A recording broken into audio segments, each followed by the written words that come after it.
It's been a little while since I've had a new Lionsteel on the channel, so I'm really happy to have this one on. Now, this model actually comes in a lot of different options, tons of flavors, and even different price ranges, just depending on which one you get.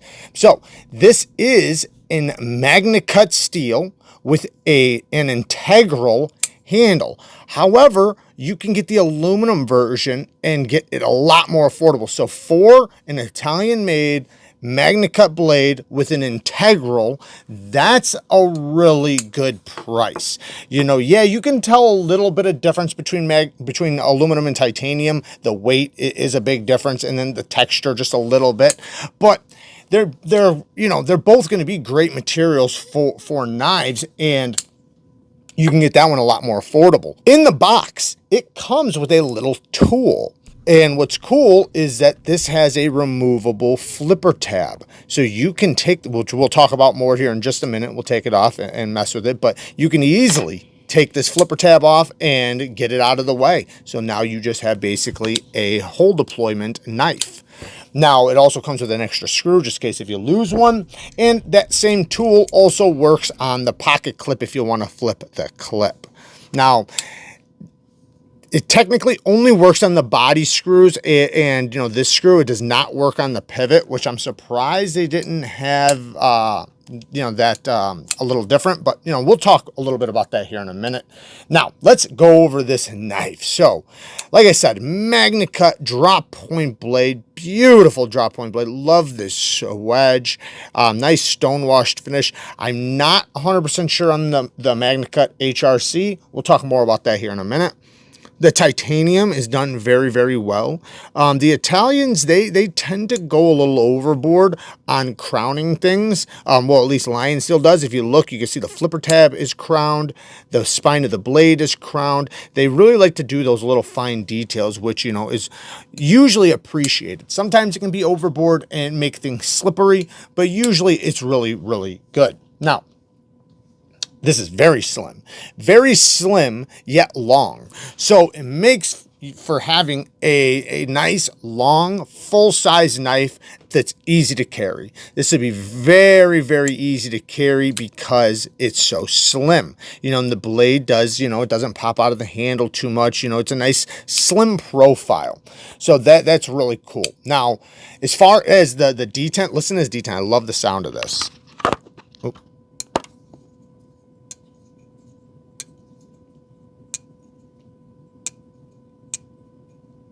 You can really hear that detent, and you know, I like having a good detent, and this one does have a solid detent. Very snappy. Well, not very snappy, I'll say it's snappy.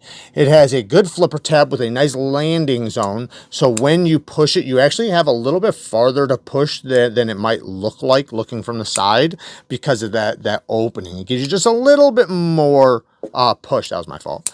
A little bit more push. So you can push button it or you can light switch it. Now, yes, I can fail it if I want to. I imagine that's just going to break in more and more and more and become a little less difficult to do that, you know, as time goes on, as the detent breaks in and the bearings and everything. But it's very reliable. It is a nice snappy flipper, and I don't think anybody will have a problem flipping it. So it's not like, you know, it's going to be failing left and right. Nothing like that. You can snap this thing out really well. Now, it also has the fuller for the reverse or thumb flick, which you can also slow roll. Now, the clip is reversible. If you are left-handed, yes, you can reverse flick it even with your finger on the lock bar. The detent is not super strong on this one, so it's pretty easy to reverse flick left-handed, even with a little bit of pressure on the lock bar. However, I do notice that when I do that, I can get lock stick when I put pressure on the lock bar, and it's probably just breaking in. It's brand new. That'll probably go away. Not that it has lock stick. I'm saying if I squeeze the lock bar really hard, it can get a little stick, which does tend to happen with most frame locks, or not with most, with a lot of frame locks. And I imagine this one will break right in, you know, as time goes on, and won't do that anymore. So nice snappy action. I do like the deployment options. I like having multiple deployments. Good access to the lock bar. We have a steel lock bar insert. I like how they put two screws here. You can see the detent hole right there for the detent ball. Good access to the lock bar. It is more of a shake shut knife. Like I said, these things, you know, it'll break in more and more over time. But being an integral, being made out of one solid piece, you don't have a bunch of parts. Meaning, like, you're not going to have to worry about the scales coming apart. When you take apart the knife, you know, all you have to deal with is the pivot, because basically the only addition is the clip, which is screwed into the back of it, and then the pivot, which holds in the blade. These screws right here are just for the inlay. That's it. And then that's for the steel lock bar insert.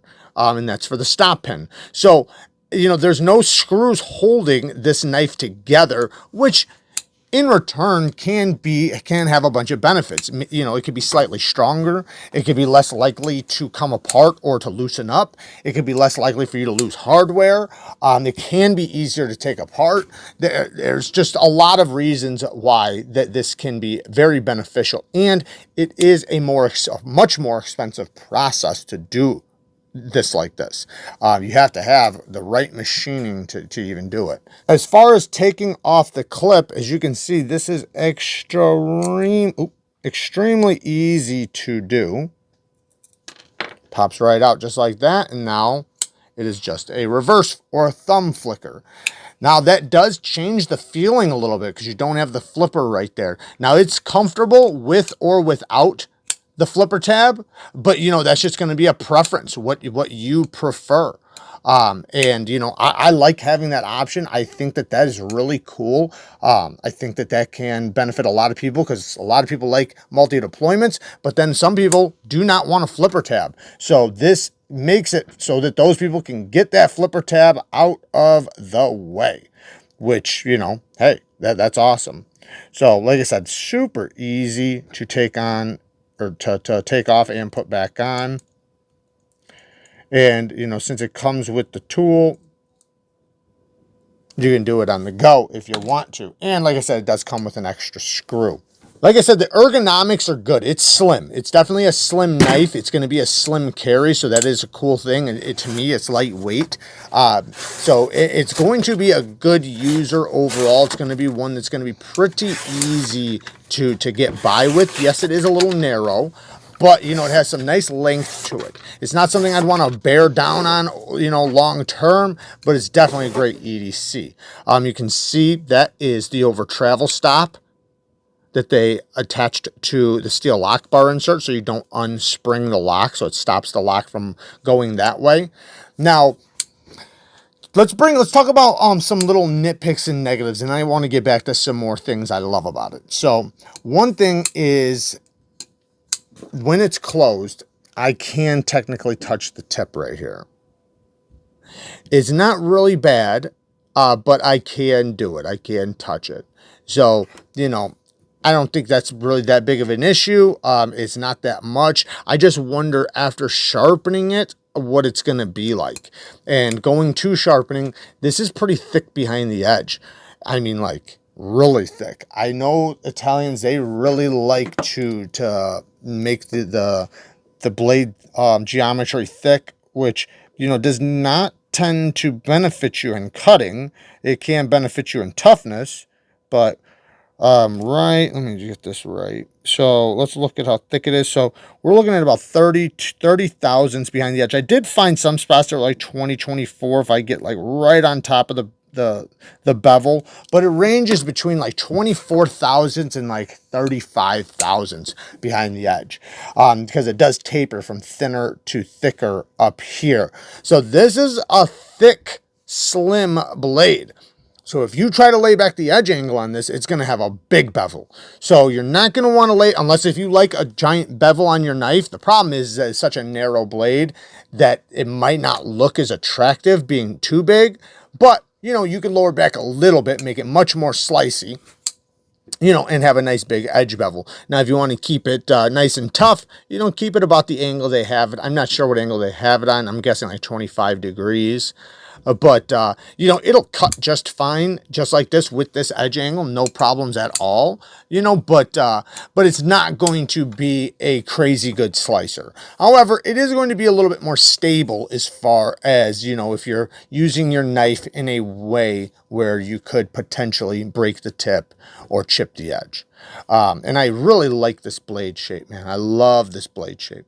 Now, another nitpick is it's using a steel detent ball, it looks like. I haven't confirmed it, but that's what it appears to be, is a steel one. I'm not sure about the bearings, but I'm guessing if they did that here, they probably did the bearings steel too. I'd prefer ceramic. Ceramic is extremely, extremely hard, and it has better self-lubricating properties. So it basically stays slick longer, and, you know, it's just a better material for, you know, detent balls and bearings. But not that this is going to be bad, not that it'll have any problems. I just, you know, prefer it. So that's a, you know, a no big deal thing, but, you know, I still want to bring it up. The gap right here is pretty wide. That could get debris inside there. You know, I'm just guessing, you know, for their, I'm surprised because they were able to do this tight fit right there on the top of the lock bar. But maybe that's because, yeah, because they added the steel lock bar insert after.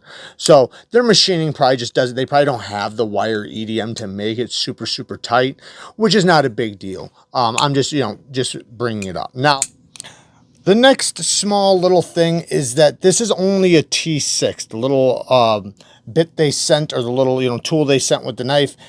It only does the body screws and, you know, the flipper tab.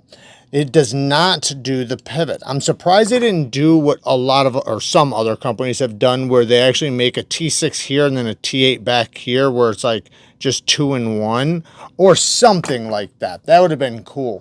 But not that that's a big deal or anything, you know, but that would have been cool. But one thing that I do think is not a huge deal, but, you know, I consider it a negative, T6s. Why not just do T8s all the way around? Then you can add one bit instead of having to use two. T8s, they don't strip out as easily, and, you know, they're just better. So I think most people would prefer T8s over T6s, you know, but hey, I don't think it's a deal breaker by any means or anything like that, but that would have been nice to see T8s across the board, and then the driver or the tool they sent would have only had one head on it and would have worked for the entire knife. Now, last little nitpick negative, well, actually two more. One, sharpening tool and plunge grind. Oh, I'd love to see a sharpening tool and plunge grind, especially when you have, like, this has a little bit. If this was a hollow grind and it was very thin, I would say that this is semi-okay. But it's not, because this is so thick. When you sharpen this, if you lay back the edge angle to anything lower than probably 22 degrees, it's going to be a big bevel and will definitely cut into the plunge grind. Now, like I said, you can prevent that for a couple sharpenings by keeping the same edge angle. But, you know, hey, I like to lower back my edge angles, and I just like room. I want a lot of sharpening. I want to be able to do 15, 20 sharpenings before I ever hit my plunge grind. At the minimum, I'd like to see, you know, 5 to 10. Now, the Magnacut. I do not know the HRC. However, I do know that Italian companies' tradition with their steels is usually to do them on the softer side. They like thick geometry and softer steel, which in the knife community, we've proven over and over and over and over and over that harder steels are better for pocket knives. You're going to have much more edge retention. It's going to get much sharper. It's going to sharpen up better. It's going to deburr better. It's going to strop better. It's going to hone better. It's going to have everything across the board better as far as the steel. Now, a lot of companies tend to argue that, well, when they run softer, it's tougher. But in this case, you have an extremely tough steel already. So I don't know what this is. So I could be saying this for nothing. But We like to see Magnacut between 63 and 64 HRC. That seems to be the sweet spot. And most companies are doing that, or at least a lot of them are. There are still some that do it 61 to 62, which there's nothing wrong with 62, but 63 is better. Now, I'm guessing they're running at 61 to 62, so it's not like it's a deal breaker. At least I wouldn't consider it really a deal breaker, but it's definitely something that would be nice if they, you know, increased the HRC, if it's softer, to increase its potential for being a knife. You know, the geometry on this is already tough. They do not need toughness. They could have ran this at 66 and it would be just fine. So there's no point to do thick and soft, because where toughness comes from is going to be from the geometry, not necessarily the steel. Of course, there's exceptions, like if we're talking about choppers and fixed blades and machetes and things like that. But when we're talking about a folding pocket knife that's used for cutting purposes, it's not. Anyways, so I personally like the knife. I like the knife quite a bit. The clip does work well. I don't like how it lands right there on that edge right there, but it doesn't really, at least it hasn't so far, really gotten in the way. You do have a lanyard hole back there. All in all, you know, they did a really good job on this. I do like Lionsteel's knives. I do think they tend to do a good job. They do have a bunch of knives that I really, really want to check out, that they have also, you know, that came out that I've never tried before, I've never handled, I've never nothing, so I'd love to get those on the channel as well. But yeah, man, all in all, man, I think it's a pretty cool knife. I think for the price, you know, if you get the aluminum one, that's a great deal for the value you're getting. You're getting a great value considering it's an integral, you know, and it's Italian made. Remember, this is not a Chinese made knife. So Italian knives are going to be a little bit more than, you know, a Chinese made knife. And being an integral, that's, you know, for this one, about $275 for the titanium integral, which is about $100 more than the coated aluminum version. And then the non-coated is more affordable than that. Not too shabby. I don't, that's not too bad of a price. So yeah, I'm pretty happy with it. All in all, I like the knife quite a bit. It's nice and slim. It's going to be a great EDC for a lot of people. You know, and some people don't really prefer the super slicey geometry like I do. But I do think if they would have put a hollow grind on here, that would have improved this thing quite a bit. But anyways, there you guys go. If you guys like content like this, I'll put some cards up here in on the screen for you to click on if you want to check out some more knife and EDC gear content. Work hard, stay tough. Until next time, peace.